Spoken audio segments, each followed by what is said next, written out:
Et c'est parti, bienvenue les athlètes du quotidien. Aujourd'hui, pour ce mardi live, on va parler de comment on fait pour perdre du poids. Tout d'abord, pour celles et ceux qui nous regardent ou qui nous écoutent en podcast, qui nous regardent sur YouTube ou qui nous écoutent en podcast, sachez que vous pouvez venir participer à ces mardi live. C'est assez simple, il suffit de rejoindre le groupe CrossFit et Nutrition. Pour ce faire, il y a le lien dans la description de l'épisode. Vous venez, vous verrez qu'il y a le lien pour rejoindre le Zoom. Le Zoom vous permet de poser vos questions, de venir interagir avec nous. Il y a aussi un live en direct sur Facebook. Malheureusement, vous ne pouvez pas poser vos questions à ce moment-là parce que je ne peux pas faire les deux. Mais si ça vous intéresse de venir participer avec nous, on est de plus en plus nombreux pour ce mardi live. C'est avec plaisir en sachant que dans le lien Zoom, vous pourrez donc accéder au chat, vous pourrez aussi accéder à quelques ressources et de temps en temps, je vous ferai aussi gagner des cadeaux parce que chez HPP Nutrition, on aime bien les cadeaux. Donc aujourd'hui, pour ce mardi live, on va parler de comment perdre du poids. À mon sens, c'est déjà hyper important de recadrer un petit peu. On veut tous, enfin, beaucoup de gens viennent vers moi, me disent je veux perdre 10 kilos, je veux perdre du poids, je veux perdre du poids, je veux perdre du poids. On est bien d'accord que perdre du poids dans notre cas de figure d'athlète de CrossFit, en fait, c'est perdre de la masse graisseuse en conservant ou en créant sa masse musculaire afin d'optimiser son rapport poids-force pour être plus performant au quotidien et se sentir sexy à poil devant le miroir. Ça, on est bien d'accord que quand quelqu'un vient vers moi avec j'aimerais perdre du poids, je redéfinis un petit peu cette vision parce qu'en fait, perdre du poids en soi-même, c'est pas très compliqué. Mais perdre de la masse graisseuse en préservant sa masse musculaire, c'est ça un petit peu le Graal, c'est ce qu'on va appeler de la recomposition. Ça veut dire qu'on va éliminer cette matière grasse qui va nous être dérangeante, qui va nous lester un peu, en particulier sur les mouvements de gym. Et on va venir créer de la masse musculaire pour être plus fort ou plus forte sur ces mêmes mouvements et être plus efficace. Ok. Donc ça, c'est hyper important puisqu'en fait, techniquement, on sait tous ce qu'il faut faire pour perdre du poids, d'accord? Il faudrait bouger plus, il faudrait manger moins. En tout cas, c'est ce qu'on entend partout. Pour perdre du poids, c'est pas trop un souci, on peut s'en sortir. Par contre, comment on fait pour avoir un physique athlétique et donc perdre de la masse graisseuse en conservant sa masse musculaire? Là d'un coup, c'est un petit peu plus compliqué, OK? Donc justement, on va, s'atteler à comprendre comment ça fonctionne pour vous donner un maximum de clés. Encore une fois, mon objectif avec les podcasts, les vidéos, les lives et tout ça, c'est de vous rendre autonome, d'accord? Ma mission, c'est d'aider un maximum d'athlètes de CrossFit à devenir autonomes dans leur nutrition pour avoir des résultats durables et tout ça sans pratique restrictive. À mon sens, si on veut devenir autonome, ça passe par une certaine forme d'apprentissage, d'accord?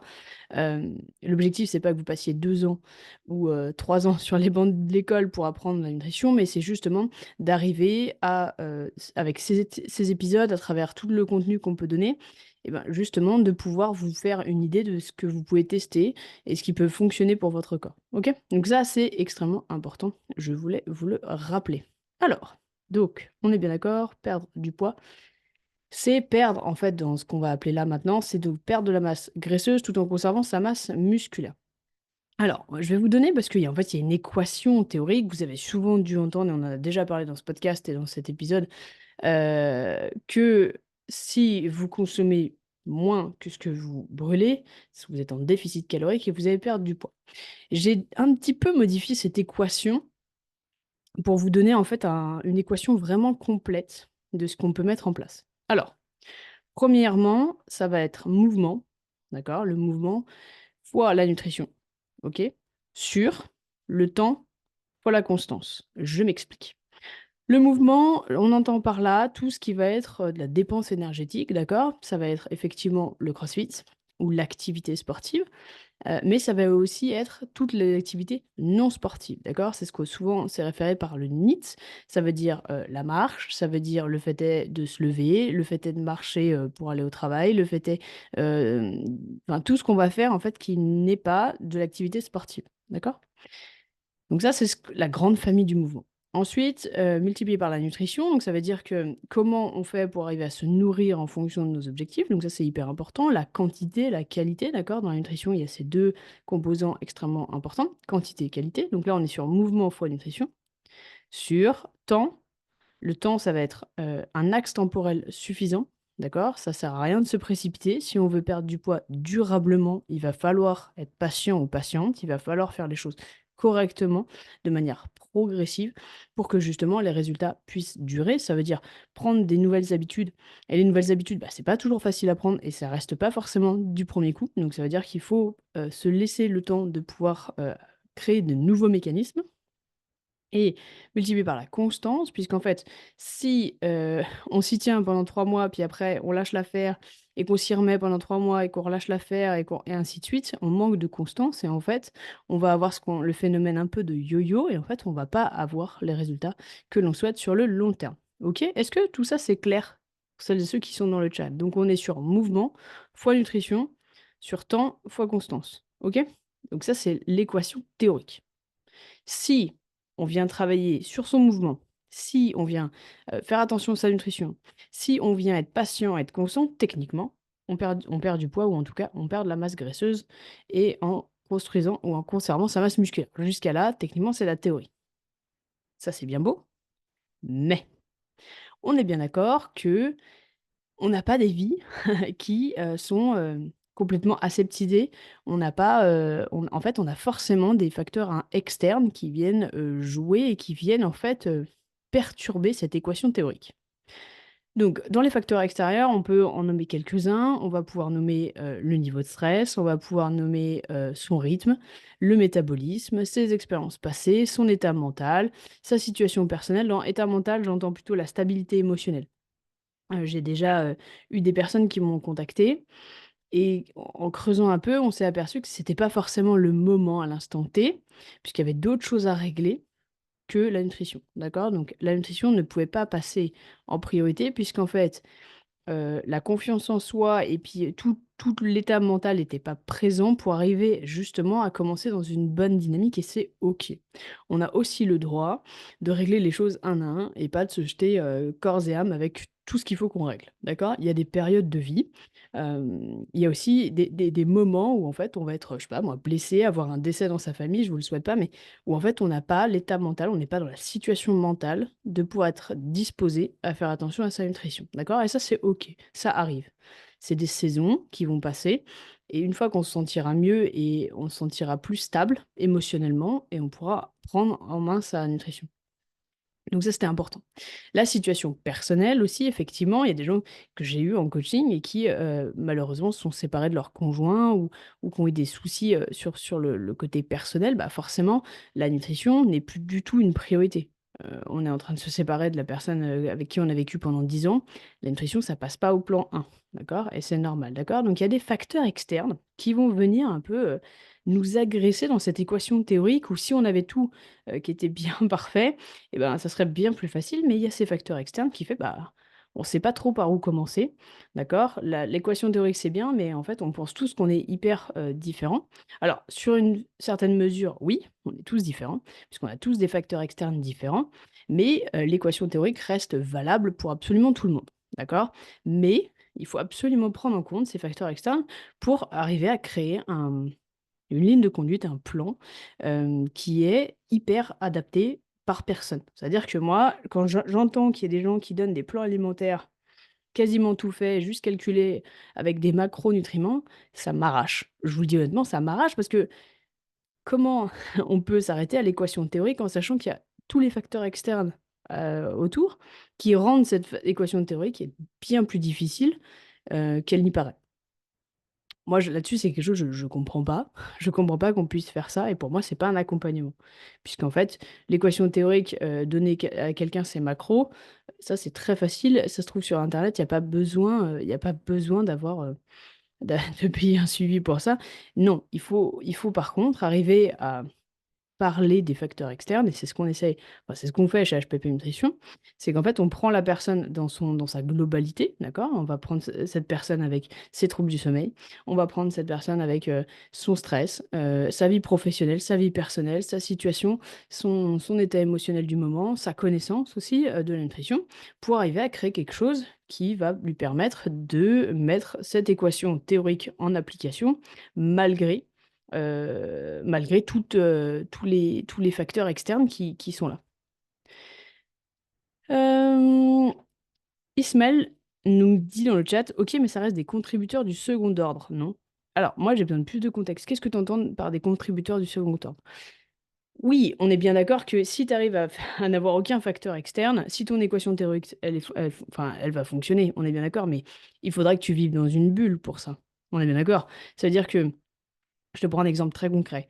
Mon fils s'est cassé le coude. Il a une fracture du coude plus une luxation du coude samedi après-midi. Bien entendu que ma nutrition n'était pas au centre de mes intérêts, bien entendu que j'ai sauté un repas parce que j'étais à l'hôpital et qu'il y avait rien à manger, bien entendu qu'il y a des choses qui peuvent arriver. Alors là, dans mon cas de figure, c'était pas extrêmement grave, il s'est fait réduire la fracture et tout, pas de souci. Mais quand tu mets ça sur des gens qui ont des personnes malades, qui sont par exemple euh, principales personnes qui vont les prendre en charge, quand tu as quelqu'un qui est en dépression à cause du stress au travail et tout, c'est des facteurs externes qui viennent perturber ton équation théorique. C'est des facteurs externes, tu as beau essayer de les maîtriser au maximum, c'est des facteurs externes que si tu fais semblant d'ignorer, ils vont venir te mordre les fesses à un moment donné. Ça, là-dessus, c'est clair. Les facteurs externes existent et ne pas les prendre en considération en se disant je vais faire un plan et je vais le suivre à la trace, la probabilité que ça tienne, puisqu'en fait, il va y avoir d'autres choses qui vont venir perturber, impossible. Impossible, ça peut pas tenir. D'accord? Donc, cette équation théorique, il faut absolument prendre les facteurs externes en plus pour arriver justement à faire un plan qui soit cohérent par individu. D'accord? Pour moi, c'est ça la clé. C'est-à-dire que l'équation théorique reste notre maison mère, grosso modo, mais on doit prendre en considération toutes les maisons qui sont là et qui, en fait, viennent nous donner aussi du feedback. Un autre exemple, quand tu as un niveau de stress extrêmement élevé dans ton travail, tu vas donc avoir un organisme qui digère généralement mal, tu vas avoir un sommeil qui est généralement pourri, tu récupères extrêmement mal et donc ton mouvement en vient être perturbé, ta nutrition en vient aussi être perturbée, d'accord? Et tu peux manquer de constance. Et donc ton équation est complètement chamboulée. Ok, donc ça c'est extrêmement important de prendre l'intégralité des facteurs en compte avec l'équation.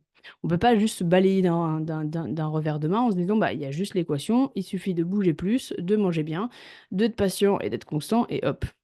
Oui, mais donc ça, c'est extrêmement important de prendre aussi, ces facteurs extérieurs et le passé aussi nutritionnel puisque, plus on va avoir fait des alimentations, en particulier restrictives, plus on va avoir fait des diètes, plus on va avoir fait des régimes et tout ça, plus en fait notre corps, s'est adapté, donc il y a une adaptation métabolique et plus ça devient difficile de le faire. D'accord? Donc l'équation théorique sans prendre le passé de la personne ou tout ce qu'elle est, ça n'a aucun intérêt.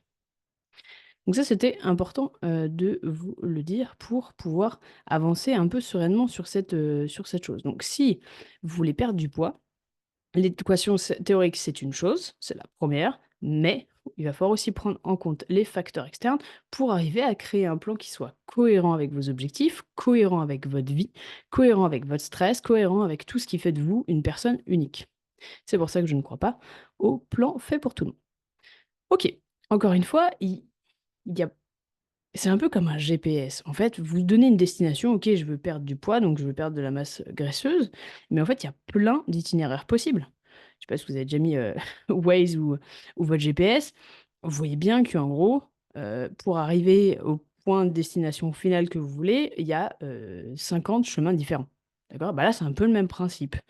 Parce qu'en fait, il y a plein de facteurs externes qu'il va falloir prendre en compte pour arriver au bon endroit. OK?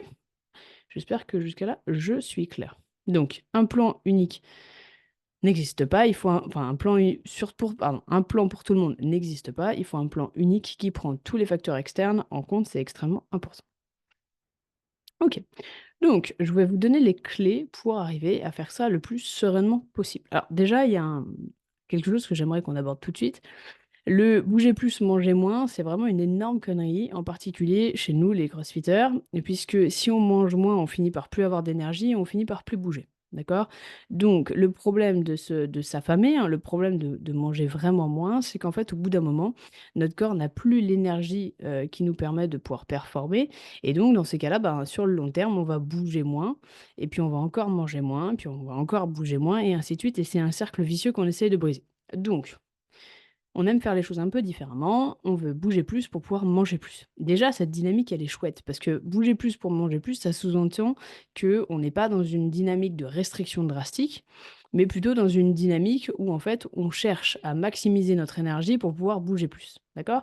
Donc, déjà, pour perdre du poids, ou en tout cas pour perdre de la masse graisseuse, c'est extrêmement clair, il va falloir favoriser plus de mouvement. Alors, généralement, quand je dis plus de mouvement, j'ai beaucoup de gens qui me disent: «Ah mais je fais déjà 5 séances de CrossFit par semaine, je vois pas ce que je peux faire plus». Alors 5 séances de CrossFit par semaine, OK. Ça va dépendre aussi de quelle intensité tu vas mettre dans tes séances de CrossFit, d'accord? Parce qu'on les connaît, hein. Ceux qui viennent faire leurs séances de CrossFit, mais qui passent, tout l'échauffement à papoter, qui coupent le run de chauffe, au lieu de faire, 800 mètres, ils en font 400 et encore et ça papote et ça papote. Le WOD arrive, on y va tranquillou, enfin, tu vois? Il y a aussi une certaine dynamique d'intensité qu'il va falloir mettre dans ces entraînements. Donc ça, c'est important. Ensuite, donc ça, c'est le côté sportif, sportif. Après, il y a le côté aussi NEAT. Donc ça va être toutes les, ce qu'on a dit tout à l'heure, toutes, les activités non sportives. Ça va être de marcher, ça va être, de faire du vélo pour aller au travail, ça va être de se lever physiquement, ça va être et absolument tout ce qui représente en fait, 80 de notre temps pour le coup. Puisque le sport va représenter 20 de notre temps grand maximum et 80 de notre temps de notre journée va être passé au travail, va être passé à faire autre chose que faire du sport. Donc le NEAT, c'est notre gros levier, d'accord? C'est là où on va pouvoir travailler un petit peu. Par exemple, il y a beaucoup de gens qui sous-estiment ce facteur, mais la marche, le simple fait d'aller, marcher, d'aller augmenter un peu ses pas, permet justement de, mettre notre corps en fonction, en mouvement et de venir brûler un peu plus de calories sans impacter notre récupération. Le fait est d'aller marcher, par exemple, entre midi et 2, nous permet d'aller brûler plus de calories sans impacter notre récupération. Pourquoi? Parce que si on venait faire, je sais pas moi, une séance en plus de CrossFit, notre corps aurait peut-être plus de mal à récupérer, puisqu'on va être sur une intensité plus importante, avec une charge plus importante que le simple fait de marcher. D'accord? Il faut faire attention aussi à ça, puisque ce qu'on veut pas, c'est de venir se blesser, puisque si on vient se blesser, qu'est-ce qui va se passer? On va être immobilisé. De fait, il va falloir revoir toute la stratégie alimentaire et en fait, on va être en plus frustré de ne pas pouvoir bouger. Et c'est un peu le serpent qui se mord la queue. Donc, favoriser plus de mouvement, oui. Dans les bonnes conditions, c'est mieux. Donc, peut-être mettre plus d'intensité au niveau, du sport. Encore une fois, il faut aussi parler de la qualité. Alors la qualité, peut-être pas, le type, on va mettre les bons mots, le type de sport ou de mouvement qu'on veut favoriser. Ça veut dire qu'il y a beaucoup de mythes et on fera tout un épisode de podcast là-dessus. Il y a beaucoup de mythes sur le fait de faire du cardio. Si vous voulez perdre du poids, arrêtez de faire du cardio, bon sang de bonsoir. Allez soulever des poids, allez faire du travail de résistance. Ça brûlera plus de calories et surtout, vous privilégierez la construction musculaire ou la préservation de vos muscles. Arrêtez d'aller faire du cardio juste pour faire du cardio. Combien de gens sont là et se disent: «Je vais perdre du poids, je vais me mettre à la course». Bah, c'est pas une super idée. Parce que déjà, si vous avez du poids à perdre, vraiment, vous allez traumatiser vos genoux et vous allez finir par vous blesser. D'accord? Donc il vaut mieux se dire: «J'ai du poids à perdre, je vais aller faire de travail de résistance». C'est bien moins confortable pour le coup. Il faut aller voir des professionnels, il faut aller se mettre, dans une box de CrossFit ou voir des coachs, des professionnels qui peuvent vous aider justement à vous créer un plan pour venir favoriser la création de masse musculaire. Mais en fait, dans nos sociétés avec l'obésité qui augmente, le problème n'est pas enfin, le problème est l'obésité, mais le problème n'est pas l'augmentation de la masse graisseuse. Le problème est la diminution du mouvement et la diminution de la masse musculaire. La masse musculaire brûle plus de calories de manière naturelle, d'accord, au repos. Un corps qui a une forte masse musculaire brûlera plus de calories que personne qui aura une faible masse musculaire. Donc ça nous permet aussi de manger plus, d'accord? Donc créer du muscle permet de manger plus, tout en ayant un physique athlétique. Donc, à mon sens, il y a quand même un type de sport à choisir qui va être dans la résistance, d'accord? Donc avec un travail de force, venir mettre des charges pour que justement on puisse venir créer de la masse musculaire sans venir passer des heures à faire du cardio. Autre, point extrêmement important là-dessus. Quand on parle de favoriser le mouvement et de faire du sport, heu, ça sous-entend aussi que là, on le parlera après, Quand on veut perdre du poids, généralement, on va essayer de chercher un léger déficit calorique. Ça veut dire qu'on va essayer de manger un tout petit peu moins que ce qu'on brûle, d'accord? Pour avoir un petit delta et nous permettre de perdre de la masse graisseuse. Hem, En mettant beaucoup de cardio, en fait, on va épuiser le corps et les réserves et en fait, on mangera généralement pas suffisamment. Ce qui va créer un grand déficit calorique et ce qui va créer le fait est que ce n'est pas durable sur le long terme. Le corps va finir par se blesser ou à ne plus avoir d'énergie pour pouvoir fournir cet effort. Donc, on va après perdre la motivation, on va avoir la flemme d'aller courir. En fait, c'est quelque chose qui va pas durer. L'avantage d'aller faire du travail de construction musculaire, d'aller faire du renfort, c'est que c'est moins, énergivore sur le corps ou en tout cas, on va y passer moins longtemps, d'accord?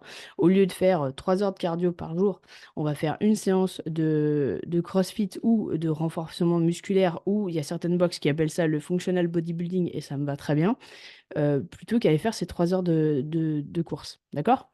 Encore une fois, j'ai rien contre les gens qui courent, mais si vous courez dans la dynamique en vous disant: «Je veux perdre du poids, donc je vais courir», vous êtes dans le faux pour le coup, d'accord? Donc ça, c'était important de pouvoir le dire.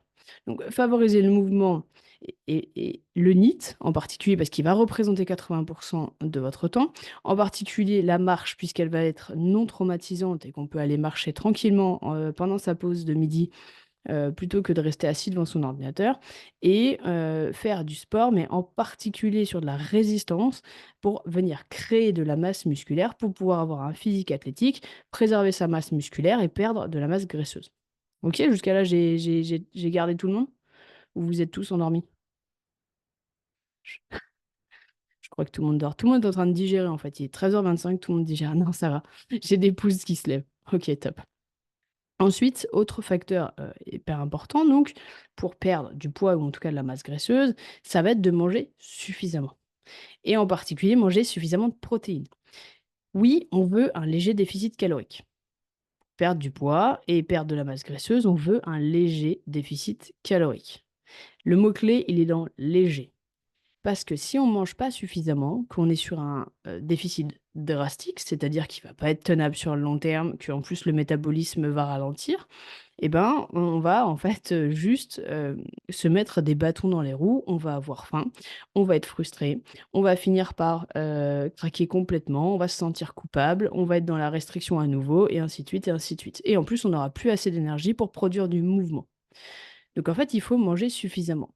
Mais quand je dis ça, il faut aussi, mettre en lumière qu'est-ce qu'il faut manger suffisamment? Et ben, en particulier les protéines. Sur, tous les gens que j'ai coachés, à l'heure actuelle, on est à plus de 200 personnes larges, on est même plus à 350. Sur les 350 personnes qu'on a coachées chez HPP Nutrition, j'ai une seule personne qui mangeait suffisamment de protéines. Une seule. Ça fait un ratio extrêmement faible. Ça veut dire que tous les autres, toutes les personnes qui sont passées par le programme, on a pu voir que, il n'y avait pas assez de protéines dans leur alimentation et ça, c'est le levier le plus important que vous pouvez, actionner. Il faut manger suffisamment de protéines, c'est-à-dire 2 grammes par kilo de poids de corps voulu. Donc si, j'ai 10 kilos à perdre, par exemple, on va faire des chiffres hypothétiques, je fais à l'heure actuelle 80 kilos. J'aimerais descendre à 70 kilos, d'accord? Je prends les 70 kilos, donc mon poids désiré, que je multiplie par 2 et donc on est parti pour 140 grammes de protéines. OK? Donc 140 grammes de protéines par jour. Je vous ferai, des visuels et tout, alors il y a le guide des protéines que je vous remettrai dans le lien pour ceux qui nous écoutent. Hésitez pas sur le groupe à trouver la publication où vous le demandez, il est gratuit, je vous l'envoie. C'est tout un guide avec, pour calculer vos protéines, pour savoir comment faire si vous voulez pas, peser vos aliments, pour avoir suffisamment de protéines dans vos assiettes et tout, donc c'est un guide très complet, donc hésitez pas à le demander. Ça va vous faciliter la vie. Donc, cette étape, elle est extrêmement importante. En plus du mouvement, c'est de venir manger suffisamment de protéines. Peu importe la protéine animale ou végétale, personnellement, j'ai une préférence pour l'animal pour la simple et bonne raison que ça sera plus facile. Je te donne un exemple. Pour 100 grammes, de protéines, d'accord? 100 grammes de protéines, il te faut 500 grammes de viande, alors qu'en végétal, il te faudrait 800 grammes. D'accord? Donc, t'imagines la quantité, c'est pas tout à fait la même. C'est Ismaël qui posait cette question, très, très intéressante. J'ai une préférence pour l'animal. Après, chacun a ses valeurs et je les respecte. Et c'est pour ça qu'à l'intérieur des guides des protéines, il y a aussi le guide végétal pour les personnes qui sont dans cette dynamique et qui ne veulent pas renoncer à leurs valeurs pour leur nutrition. Et ça, on est bien d'accord. Donc, il y a la possibilité de pouvoir aussi manger de manière végétale. Donc, moi, les protéines, personnellement, je les consomme de manière animale. Mais il y a beaucoup de gens qui font aussi du mixte. Et c'est ce qu'on conseillait aussi. On a fait un live avec Anne-Laure, qui elle est flexitarienne, qui les trois quarts du temps a une alimentation basée sur la protéine végétale, qui s'en sort très bien, mais qui dit que le mixte, ça lui permet aussi de pouvoir varier et de pouvoir s'assurer d'avoir tous les micronutriments, c'est-à-dire toutes les vitamines dont elle pourrait avoir besoin. Très bonne question, Ismaël, merci beaucoup. Donc voilà, on a besoin de protéines. Et les protéines, ce qui est super chouette, c'est que en plus, elles sont responsables de la satiété. La satiété, qu'est-ce que c'est? C'est le fait de ne plus avoir faim quand on sort de son repas, d'accord? C'est cette limite qui nous dit, ah bah ça y est, t'as plus faim. Et ça, c'est chouette parce que quand on est en léger déficit calorique, on veut pas avoir faim non plus, d'accord? C'est quand même pas, c'est pas fun d'avoir faim. Moi, j'ai vécu ça pendant des années. En me levant avant mon réveil, tellement j'avais la dalle, c'était pas la bonne dynamique, d'accord?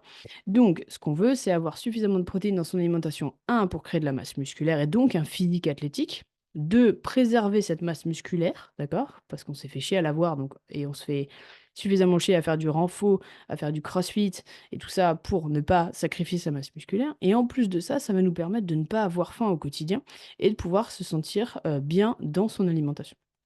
Donc, je rappelle les choses à faire si vous voulez perdre du poids. Donc, on est parti sur favoriser plus de mouvements, le sport, en particulier sur des travails de résistance pour venir préserver la masse musculaire. Le NEAT, venir bouger plus, d'accord? Ça veut dire au quotidien, ça veut dire prendre les escaliers pour aller voir Janine de la Conta. Ça faisait longtemps qu'on n'avait pas eu Janine de la Conta dans les épisodes. Donc, Janine de la Conta, vous allez au quatrième étage et vous y allez pas en ascenseur, vous y allez par les escaliers, par exemple, d'accord? Ça veut dire que vous levez pour aller jusqu'à la photocopieuse plusieurs fois. Ça veut dire, au lieu d'aller appeler Jean-Jacques, qui est juste au fond du couloir parce que vous avez besoin d'un truc, et ben vous allez le voir, vous allez vous lever, d'accord? Donc être un peu plus en mouvement, en tout cas sur les personnes qui ont un travail sédentaire. Et peut-être favoriser un petit peu plus de marche, ça veut dire une activité qui ne va pas compromettre votre récupération, mais qui va vous permettre justement de brûler un peu plus de calories et d'être un peu plus en mouvement sur cette journée. Par exemple, entre midi et deux, vous pouvez faire ce zoom avec des écouteurs dans les oreilles pendant que vous marchez dans le parc. Si ce que vous êtes en train de faire, je veux bien un pouce, parce que je trouve ça top, pour le coup. Donc ça, c'est quelque chose qui peut largement vous servir. Vous n'êtes pas obligé de rester sur votre ordinateur entre midi et deux en train de mater vos séries. D'accord? Vous pouvez aller bouger, vous pouvez aller vous entraîner si vous avez suffisamment le temps, mais vous pouvez essayer de rester en mouvement. D'accord? Donc ça, c'est important parce on a de plus en plus un travail sédentaire qui nous colle sur notre siège et qui en fait nous permet pas de bouger beaucoup sur la journée. Encore une fois, le sport représente 20% du temps et encore, le reste représente 80% de notre journée. Ensuite, on va venir manger suffisamment et en particulier des protéines. Pourquoi? Parce qu'on veut un léger déficit et on veut pas un déficit drastique qui ne sera pas tenable sur le long terme. Un déficit drastique entraînerait aussi une perte de masse musculaire, ce qui n'est pas du tout ce qu'on veut.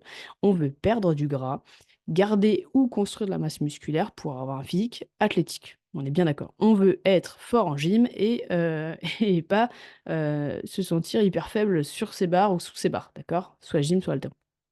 Donc, il va falloir favoriser les protéines pour construire de la masse musculaire, pour ne plus avoir faim et pour pouvoir justement se sentir bien dans son alimentation.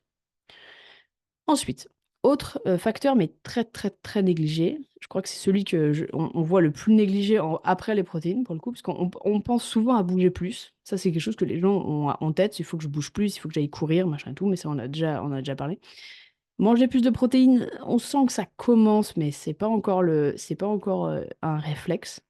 Et alors, par contre, là, j'ai jamais vu personne le faire avant qu'on le mette en place, c'est les indicateurs. Les indicateurs, c'est en fait le simple fait de pouvoir écouter comment notre corps avance. D'accord? C'est un peu, on reprend l'exemple du GPS de tout à l'heure. C'est en gros, on a mis une destination, on a un parcours. Hypothétiquement, il va changer s'il faut qu'on adapte en fonction des facteurs extérieurs. On a un parcours et en fait, c'est comme si on y allait, mais les yeux fermés. Ah, mais si on n'est pas sûr qu'on prend le bon parcours, comment on peut être sûr qu'on va au bon endroit? On est bien d'accord, il faut qu'on ait des indicateurs, il faut qu'on aille traquer ce qu'on est en train de faire. Il faut qu'on ait des résultats mesurables. Il faut arriver à se dire, mais j'ai besoin de données. J'ai besoin de données chiffrées. Donc, pour ce faire, on utilise donc un tracker de progrès. Ça veut dire qu'on va venir se mesurer. Pour celles et ceux qui veulent se peser, vous pouvez. Moi, je suis plutôt la team balance ta balance parce que je pars du principe qu'elle ne donne qu'un poids et qu'elle ne dit pas trop ce que c'est. Donc moi, là-dessus, je suis pas tout à fait fan de la balance. Mais pour celles et ceux qui veulent essayer, vous pouvez. On va plutôt faire les mesures, d'accord? Donc plutôt cuisses, hanches, fesses, tour de taille. C'est généralement ce qui nous intéresse pour pouvoir voir les modifications de notre corps. Ok? Est-ce qu'on est sur le bon chemin? Les centimètres baissent? Oui. Est-ce qu'on est sur le bon chemin? Les kilos baissent? Peut-être, puisqu'on ne sait pas si c'est de la masse graisseuse ou de la masse musculaire. Si on a les kilos qui baissent et les mensurations qui baissent, on est sur le bon chemin. Ok? Donc prenez la balance avec les mensurations si vous voulez la faire, vous la gardez. Donc ça, c'est hyper important. Ensuite, on va aussi faire des photos de progrès parce que ben, je vous rabâche les oreilles avec ça, mais vous êtes avec votre propre corps, vous n'allez pas le voir évoluer. Vous pouvez des fois vous sentir un peu déçu du bilan. Et ben, l'objectif, c'est de pouvoir comparer semaine après semaine après semaine. C'est-à-dire que sur semaine 1, semaine 2, vous ne verrez pas forcément de différence, mais entre semaine 1 et semaine 12, vous allez voir de la différence. Ou si vous n'en voyez pas, c'est le problème, c'est que vous n'êtes pas sur le bon chemin. C'est que vous n'avez pas pris la bonne direction, vous avez loupé un virage quelque part. D'accord? Donc ça, c'est hyper important de venir traquer. Traquer ses progrès. Comment voulez-vous savoir si ça fonctionne si vous si vous prenez aucune mesure? C'est impossible. D'accord? Donc c'est hyper important. Mais en plus des indicateurs chiffrés, on va prendre des indicateurs non chiffrés qui vont être plutôt, donc nous c'est ce qu'on appelle les biofeedbacks, ça va être tout ce qui va être humeur, tout ce qui va être qualité du sommeil, tout ce qui va être énergie, ressenti, performance, qui en fait sont d'autres indicateurs qui sont extrêmement importants mais qu'on ne peut pas forcément chiffrer, d'accord? Par exemple, c'est un exemple que je donne fréquemment, mais sur un bilan qui serait assez similaire, d'accord, d'une semaine sur l'autre, ça arrive, il n'y a pas de souci.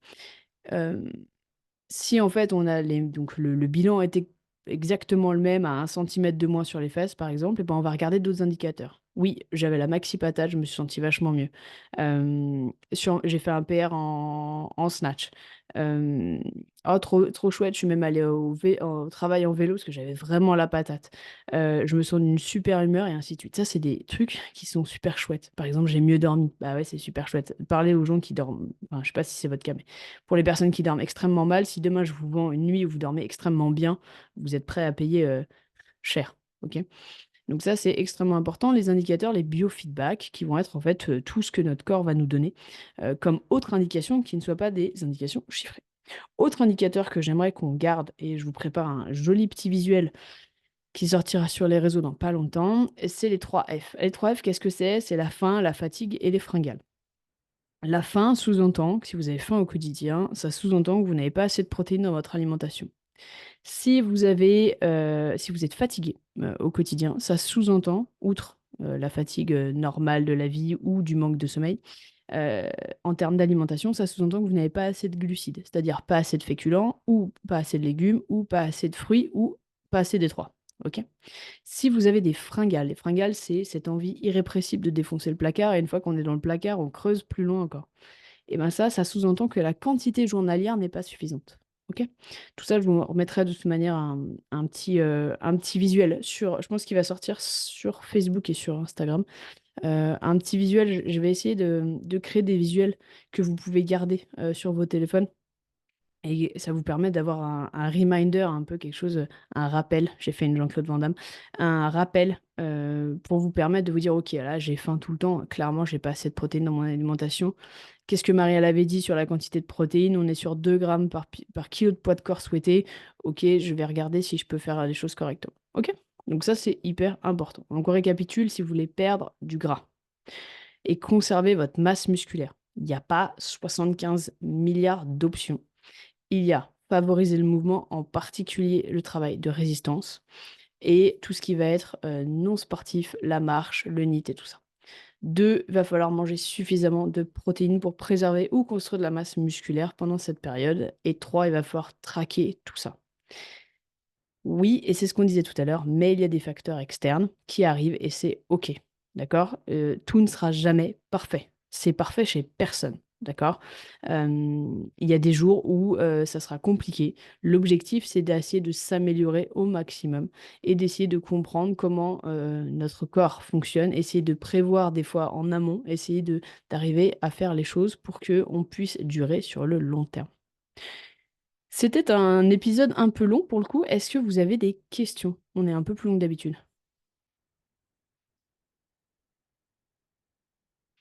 Alors Ismaël, tu rentres dans les chiffres. Ismaël nous pose la question dans le chat. Pour toi, rester sur une légère différence, c'est combien de cales? Ça va dépendre des gens.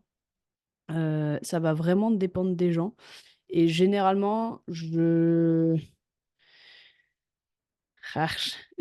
c'est difficile de répondre. Alors, je vais t'expliquer pourquoi c'est difficile de répondre et je vais quand même te donner une estimation, mais que tu vas prendre avec des pincettes. C'est difficile de répondre parce que chez HPP Nutrition, on part du principe qu'il n'est pas nécessaire de peser pour avoir des résultats. Donc, en fait, on pèse très peu. D'accord? Ça veut dire que tout ce qui est cal, les macros et tout ça, on pèse très peu. Et si on doit passer par une phase de pesée, ça va juste être pour valider ce qu'on fait de manière visuelle, d'accord? Donc ça veut dire que en termes de calories, c'est pas notre repère, d'accord? On n'est pas sur tu dois manger tes macros, tes machins et tout. On n'est pas dans cette dynamique parce que on a. Et moi, je pars du principe qu'en fait, peser ses calories, c'est un job à temps plein. Et que c'est super compliqué pour arriver à, à mettre en place. Euh, donc, à mon sens, c'est pas une solution durable sur le long terme. Est-ce qu'on peut passer par la pesée pendant quelques temps pour arriver à savoir si on fait les choses correctement, mais après essayer de passer sur une méthode visuelle bien plus intuitive, parce qu'en fait, on va en avoir besoin et que socialement, c'est pas possible. Oui, d'accord. Donc, la pesée, un, n'est pas une obligation. Deux, si tu veux peser, je te conseille de le faire sur très court terme, enfin, tu as 2 mois grand maximum, entre 2 semaines et 2 mois maximum, pour réhabituer ton œil. Personnellement, je pèse 2 fois dans l'année, quoi. D'accord? Pour juste savoir si mon œil est toujours dans la bonne proportion. Une légère différence de calories, moi, si j'étais toi, je prendrais mon niveau de maintenance, si tu connais ton niveau de maintenance, et je descendrais à entre moins 10%. Ouais, moins 10%, entre moins 10 et moins 15 grammes maximum. Mais je partirais sur moins 10% que de ton niveau de maintenance, pour le coup. En sachant que les protéines sont toujours indexées sur ton poids, donc celle-là, pour le coup, elle ne bouge pas. Je sais pas si j'ai répondu à ta question. J'ai essayé de répondre à ta question en accord avec les valeurs que tu as, qu'on a ici. J'ai fait comme j'ai pu. Ok, merci Ismaël pour tes questions.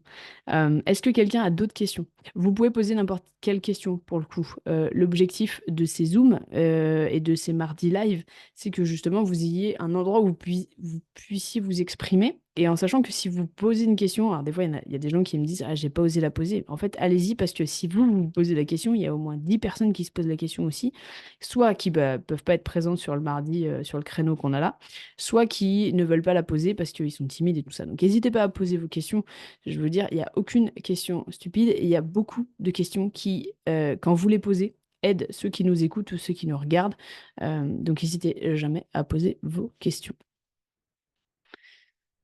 Plus de questions, vous faites tous les timides à midi. Ça, c'est la digestion, c'est sûr. C'est sûr, ils sont tous en train de digérer tranquillement. Ou alors, vous êtes tous en train de marcher dans le parc parce que je vous ai dit de bouger entre midi et deux et vous pouvez pas arriver à taper pendant que vous faites votre marche. Et ça, c'est cool pour le coup.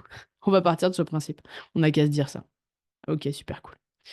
Eh ben, j'espère que le live a été clair, en sachant que ce live-là, il y aura donc le replay sur le groupe Facebook, toujours dans l'onglet à la une. Donc si vous l'écoutez sur le podcast et que vous voulez aller voir un petit peu à quoi ça ressemble, eh ben, n'hésitez pas.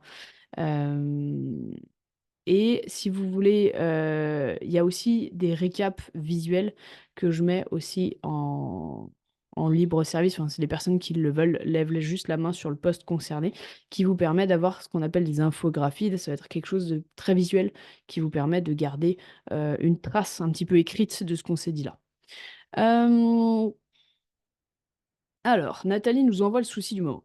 Euh, Machine en marche, ça fonctionne pas mal, mais ça fonctionne différemment. Le corps a besoin de plus. Ok pour ça, donc je mange plus, mais pas facile du coup de jauger le niveau. Belle journée, Ismaël. Alors, Nathalie, c'est une très bonne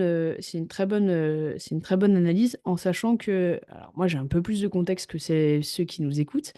Ça peut aussi venir du fait est que peut-être que tu es en déficit depuis un petit moment et que ton corps a besoin de repartir en maintenance pour être sûr, ou tu vois, ou un léger surplus pour recharger un petit peu pendant quelques temps, pour après repartir en déficit si besoin est, d'accord? Euh, Ça dépend des objectifs physiques que tu t'es fixé dans ta tête, de savoir si tu en es loin ou pas. Encore une fois, ça dépend de toi et de ton ressenti. Euh, à mon sens, ce qu'il va falloir que tu fasses en tout premier, c'est que si ton corps a besoin, si tu sens qu'il a besoin de plus, il va peut-être falloir regarder au niveau des protéines. Si j'étais toi, je me concentrerais déjà là-dessus. Et sur le guide des protéines, tu as la version sans peser. Comment avoir suffisamment de protéines sans peser. Donc ça peut t'aider en te disant, ok, je fais tel poids, j'aimerais perdre encore 2 kilos, je sais pas. Ou on s'en fiche, on n'a pas de kilos en tête. Allez, je prends ce poids-là, je le multiplie par 2, je vois combien de grammes ça me fait. Ah oui, je suis loin. Peut-être que c'est ce légère augmentation calorique qui va te faire du bien et qui va te permettre surtout de préserver ta masse musculaire et de continuer à te sentir bien. À voir. Moi, ça serait la première stratégie que je mettrais en place, ça serait les protéines. Si tu es au taquet des protéines, ça sous-entend peut-être que tu pourrais avoir pendant quelques temps besoin de plus de glucides. Ça va dépendre si tu te sens fatigué de manière assez constante. Si c'est le cas, il va falloir monter un peu les glucides, un peu plus de fruits, un peu plus de légumes, un tout petit peu plus de féculents, et voir si ça permet à ton corps de recharger. Encore une fois, il n'y a pas de bonne réponse sur le sujet, mais je pense que ne pas écouter ton corps serait une bêtise. Donc, il va falloir effectivement l'écouter et se dire, OK, je vais déjà commencer par monter un petit peu les protéines, m'assurer que je sois au bon ratio. Si je le suis déjà, je vais peut-être, tu vois, ça peut être, tu sais que ça peut être l'affaire de juste, je sais pas, mettre un fruit en plus quelque part, hein. Des fois, ça a pas besoin d'être énorme pour le coup, hein. Euh, Encore une fois, c'est un peu comme une expérience scientifique. Tu ne changes qu'une seule variable et tu vois ce qui fonctionne ou ce qui fonctionne pas pour ton corps. Ça veut dire que tu changes pas tout d'un coup, tu mets pas et les protéines et plus de féculents, tu commences par les féculents et tu vois si ton corps réagit positivement. S'il réagit pas positivement, tu passes sur les féculents et tu vois s'il réagit positivement ou sur les fruits et ainsi de suite. Juste pour savoir où est le bon juste milieu et pourquoi. On est bien d'accord. Une variable. Nathalie me dit ok, je vais changer.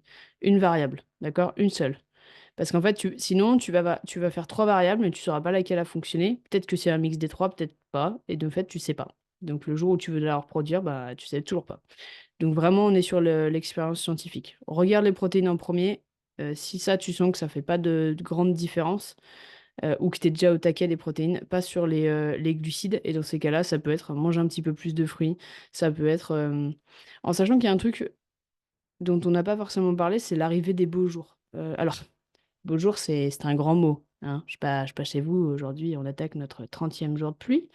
Mais l'arrivée des beaux jours, qui peut-être arrivera un jour, fait que généralement, on va bouger plus, parce qu'en fait, on va être plus en mouvement, on va plus sortir et tout que pendant l'hiver. Et donc, inconsciemment, on a de toute manière une dépense calorique plus importante, et que des fois, notre corps, donc, réclame plus. On va peut-être se coucher plus tard et tout. On va peut-être aller marcher plus, et donc, notre corps va réclamer un petit peu plus de calories. Et c'est normal pour le coup. D'accord? Et il fera l'inverse quand la luminosité va baisser et que les températures vont descendre, ou en gros il sera un peu plus patapouf et qu'il n'aura pas forcément envie de bouger plus. Et dans ces cas-là, il faudra peut-être baisser un tout petit peu. C'est généralement, il y a une certaine forme de saisonnalité qui dépend de la luminosité et de la chaleur. Ok, top. Est-ce que vous aviez encore des questions? Avec plaisir, Nathalie. N'hésite pas, hein, tu peux m'envoyer des messages aussi. Si vous avez plus de questions, eh ben moi, je vous souhaite une belle semaine. Je vous dis à la semaine prochaine. Passez un bon mercredi férié pour celles et ceux qui ne travailleraient pas. Bon courage pour ceux qui travaillent.